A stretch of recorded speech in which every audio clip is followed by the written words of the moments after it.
Hello friends, ചെടികളെയും പൂക്കളെയും സ്നേഹിക്കുന്ന എല്ലാവർക്കും plant സ്റ്റോറീസിൻ്റെ പുതിയൊരു വീഡിയോയിലേക്ക് സ്നേഹത്തോടെ സ്വാഗതം. അപ്പോൾ എല്ലാവരും സുഖമായിരിക്കുകയാണെന്ന് വിശ്വസിക്കുന്നു. ഞാനും സുഖമായിരിക്കുകയാണ് കേട്ടോ.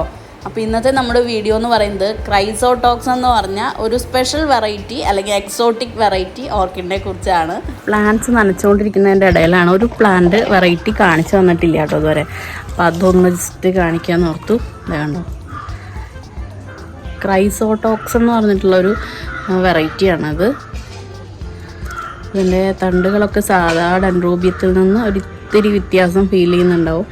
ഇതൊക്കെ കണ്ടോ, ഇത്തിരി ഡീറ്റെയിൽ ആയിട്ട് തന്നെ നമുക്കിതിനെ നമ്മുടെ റെഗുലർ വ്യൂവേഴ്സൊക്കെ ഇപ്പോൾ എന്താ സംഭവം എന്ന് ആലോചിക്കുന്നുണ്ടാവും. നമ്മുടെ ചെടികൾ കാണിക്കുന്നതിൻ്റെ ഇടയിലാണ് ഒന്ന് എൻ്റെ മുഖം കാണിച്ചൊരു വീഡിയോ എടുത്താൽ എങ്ങനെ ഉണ്ടായിരിക്കും, എന്താണ് എൻ്റെ ഒരു രീതി എന്നൊക്കെ ഒന്ന് നോക്കാൻ തോന്നിയത് കേട്ടോ. അപ്പോൾ അത് രണ്ടും കൽപ്പിച്ചൊരു വീഡിയോ എടുത്തു. എവിടേക്കാണ് നോക്കേണ്ടതെന്ന് പോലും കറക്റ്റ് ഒരു ഐഡിയ ഉണ്ടായിരുന്നില്ല. അപ്പോൾ നമ്മൾ വോയിസൊക്കെ മാത്രം കേട്ട് ശീലമുള്ളവർക്ക് ഇപ്പോൾ കണ്ടത് സംഭവം മഹാബോറ് പരിപാടിയായിരുന്നെങ്കിലും ഒന്ന് ട്രൈ ചെയ്ത് നോക്കിയതാണ് കേട്ടോ. അപ്പോൾ എല്ലാവരും ഒന്ന് ക്ഷമിക്കാം. അപ്പോൾ ഇതാണ് നമ്മുടെ ക്രൈസോട്ടോക്സം എന്ന് പറഞ്ഞ സുന്ദരിയായ ഓർക്കിഡ്. അപ്പോൾ സുന്ദരി എന്ന് വെറുതെ പറഞ്ഞ പോലെ കുറച്ച് സ്ട്രെസ്സ് കൊടുത്ത് തന്നെ പറയണം. അതിസുന്ദരിയാണ്. നല്ല അടിപൊളി മഞ്ഞ കളറ്. മഞ്ഞ എന്ന് പറയുമ്പോൾ അതിനോട് പരിപൂർണമായ നീതി പുലർത്തുന്ന നല്ല ഇടിവെട്ട് മഞ്ഞ, അതിൻ്റെ ഉള്ളിൽ നല്ല ഒരു മെറൂൺ അല്ലെങ്കിൽ ഒരു ഡീപ്പ് ഓറഞ്ചെന്നോ അല്ലെങ്കിൽ മെറൂണെന്നോ പറയാൻ പറ്റുന്ന നല്ലൊരു ഡാർക്ക് കളർ ഷെയ്ഡും കൂടെ ഉള്ളിൽ വരുമ്പോൾ നമ്മുടെ ക്രൈസോട്ടോക്സം അതിസുന്ദരിയാണെന്ന് പറയാതെ വയ്യ. ഇപ്പോൾ ക്രൈസോട്ടോക്സം ഡെൻഡ്രോബിയം ഓർക്കിഡ് ആണെങ്കിലും നമ്മുടെ കോമൺ ഡെൻഡ്രോബിയം ഓർക്കിഡിൽ നിന്ന് വ്യത്യസ്തമാണ് നമ്മുടെ ക്രൈസോട്ടോക്സ് പ്ലാന്റിൻ്റെ തന്നെ ആ ഒരു രൂപഘടനയും ഫ്ലവറിങ്ങിൻ്റെ ഒരു രീതിയൊക്കെ വരുന്നത്.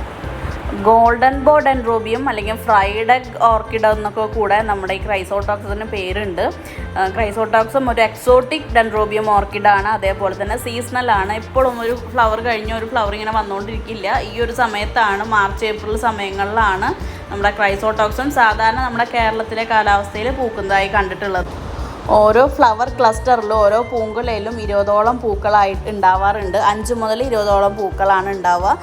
ഡെൻഡ്രോബിയം പോലെ തന്നെ ഈ തണ്ടിൽ നിന്നാണ്, ഈ തണ്ടെന്ന് പറയുമ്പോൾ സ്യൂഡോ ബൾബ് പോലെയാണ് ഇതിൻ്റെ തണ്ടുകൾ വരുന്നത് കേട്ടോ. അപ്പോൾ ആ തണ്ടിൽ നിന്നാണ് പൂക്കളായിട്ട് വരുന്നത്.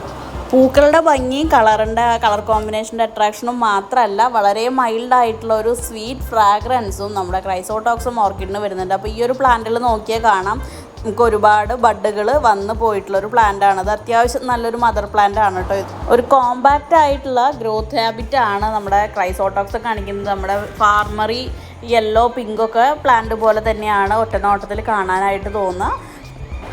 മറ്റ് ഓർക്കിഡുകൾ പോലെ തന്നെ നമുക്ക് വെൽ ഡ്രെയിൻഡ് ആയിട്ടുള്ള പോട്ടി മിക്സ് ആണ് നമ്മുടെ ക്രൈസോട്ടോക്സത്തിനും വേണ്ടത്. കരിയിൽ മാത്രം പോട്ട് ചെയ്യുകയാണെങ്കിൽ ഏറ്റവും നല്ലത്. ബ്രൈറ്റ് ആയിട്ടുള്ള ഇൻഡയറക്റ്റ് സൺലൈറ്റ് ആണ് പ്ലാന്റിന് ആവശ്യം. പിന്നെ ക്രൈസോട്ടോക്സത്തിൻ്റെ ബ്ലൂമിങ് സൈസ് പ്ലാന്റ് നമ്മുടെ ഓൺലൈൻ പ്ലാന്റ് സ്റ്റോറിൽ അവൈലബിൾ ആണ്. 975 ആണ് റേറ്റ് വരുന്നത്. മെച്ചേർഡ് ആയിട്ടുള്ള ബ്ലൂമിങ് സൈസ് പ്ലാന്റ് ആണ് വരുന്നത്. ഈ സെയിം കളറിലുള്ള പ്ലാന്റ് ആണ് ഇപ്പോൾ അവൈലബിൾ ആയിട്ടുള്ളത്. അപ്പോൾ ഇത്രയൊക്കെയാണ് നമുക്ക് ക്രൈസോട്ടോക്സിൻ്റെ ഡീറ്റെയിൽസ് പറയാനുള്ളത്. വേറെ എന്തെങ്കിലും ഡൗട്ട്സ് ഉണ്ടെങ്കിൽ നമുക്ക് നമ്മുടെ വീഡിയോയുടെ അടിയിൽ കമൻ്റ് ആയിട്ടോ അല്ലെങ്കിൽ വാട്സപ്പിൽ മെസ്സേജ് ചെയ്തോ ചോദിക്കാം. അപ്പോൾ നമുക്ക് മറ്റൊരു വീഡിയോ ആയിട്ട് വീണ്ടും കാണാം. താങ്ക്